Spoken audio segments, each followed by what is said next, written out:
6월 15일 월요일. 알아보는 눈. 미국 시카고에서 미술품 경매가 열렸습니다.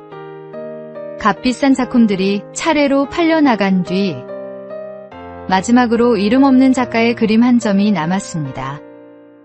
사람들은 그 그림에 큰 관심을 보이지 않았고 결국 14달러 75센트라는 낮은 가격에 팔렸습니다.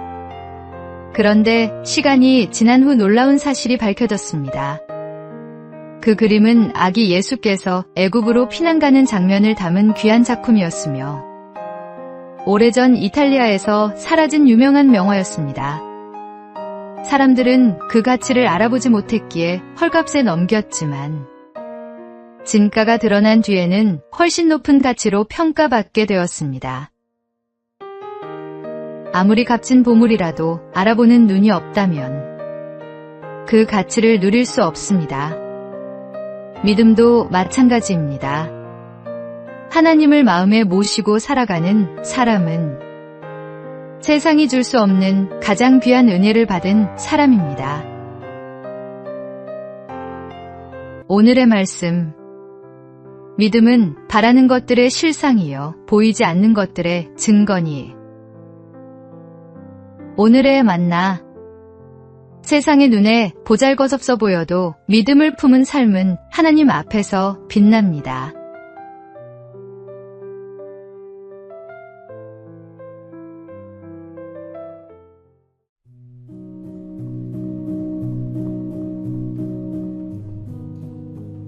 (6월 16일) 화요일. 손가락의 방향. 삶이 뜻대로 풀리지 않을 때 우리는 자연스럽게 원인을 밖에서 찾습니다. 저 사람 때문에, 저 상황 때문에, 저 환경 때문에. 어느새 마음의 손가락은 나 자신이 아닌 다른 곳을 가리키고 있습니다. 조선 후기의 실학자 정약용은 강진 유배지에서 오랜 세월을 보내야 했습니다. 억울함과 외로움 속에서 그는 처음에는 세상과 사람을 향한 복잡한 마음을 품었을 것입니다. 그러나 시간이 흐르면서 그는 바깥을 향하던 시선을 거두고 자신의 내면과 학문을 깊이 들여다보기 시작했습니다. 그 고독한 성찰의 시간 속에서 목민심서와 같은 귀한 저술이 탄생했습니다. 시련이 그를 무너뜨린 것이 아니라 자신을 돌아보게 만든 것입니다. 오늘 하루 누군가를 향해 뻗으려는 마음의 손가락을 잠시 거두어 보십시오. 변화는 남을 바라보는 데서가 아니라 자신을 돌아보는 데서 시작됩니다. 오늘의 말씀. 어찌하여 형제의 눈 속에 있는 티는 보고 내 눈 속에 있는 들보는 깨닫지 못하느냐. 오늘의 만나.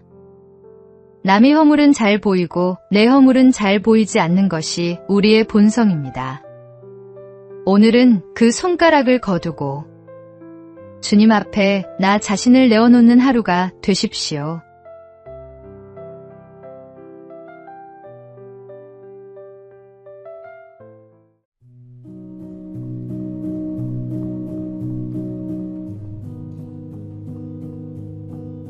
(6월 17일) 수요일. 빛은 감출 수 없다. 예전에는 해외에서 한국을 공부한다고 하면 한국어나 한반도 역사를 떠올리는 경우가 많았습니다. 그러나 이제 한국은 하나의 독립된 연구 분야로 자리 잡아 가고 있습니다. 최근 영국의 옥스퍼드 대학교가 옥스퍼드 한국학센터를 공식 개설한다는 소식이 전해졌습니다. 더욱 의미 있는 점은 이 과정이 정부나 학교의 정책이 아니라 현지 교수진의 노력으로 이루어졌다는 사실입니다. 한국의 문화와 역사가 일시적인 유행을 넘어 학문적으로 연구할 가치가 있는 분야로 인정받은 것입니다. 담당 교수는 앞으로 100년을 내다보는 연구를 이어가겠다고 말했습니다. 빛은 감출 수 없습니다.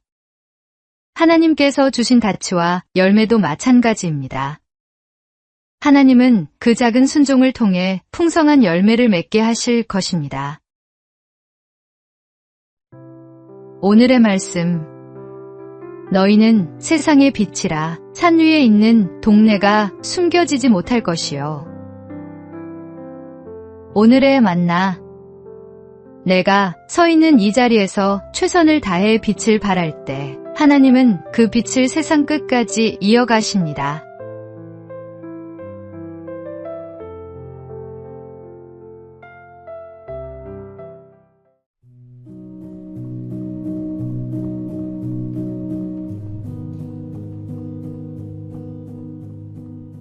(6월 18일) 목요일.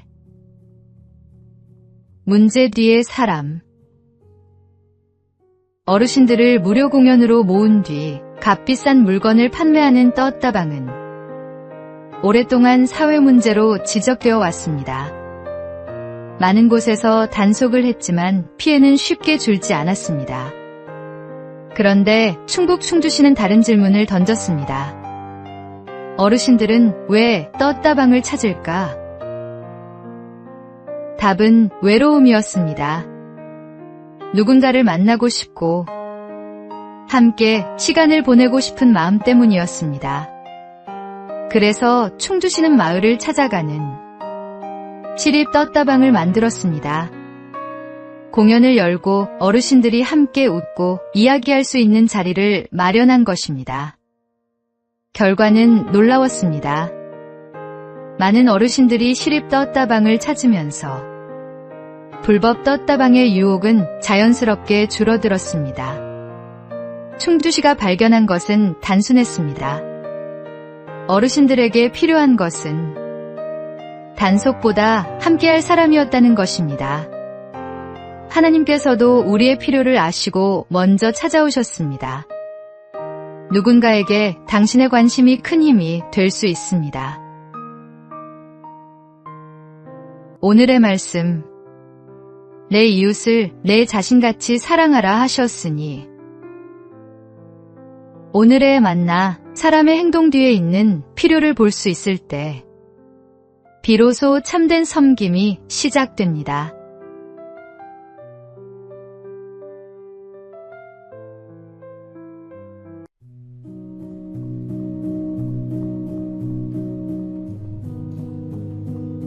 (6월 19일) 금요일.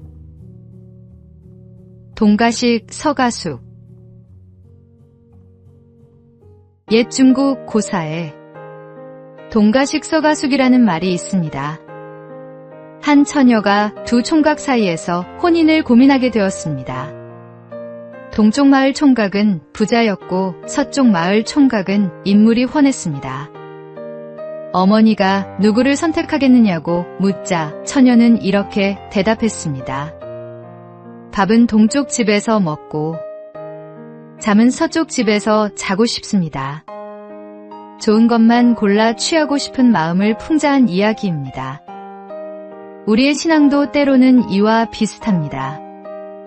하나님께는 복을 받고 싶지만 순종은 미루고, 어려울 때는 하나님을 찾지만 평안할 때는 세상의 즐거움을 먼저 선택할 때가 있습니다.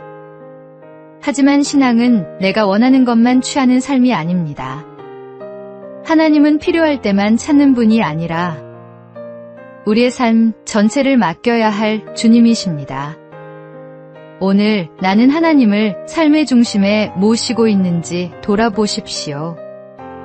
오늘의 말씀. 너희는 먼저 그의 나라와 그의 의를 구하라. 그리하면 이 모든 것을 너희에게 더하시리라. 오늘의 만나. 복은 원하면서 예배는 뒤로 미루지는 않는지 돌아보십시오. 하나님을 삶의 중심에 모실 때 그분이 모든 것을 더하여 주십니다.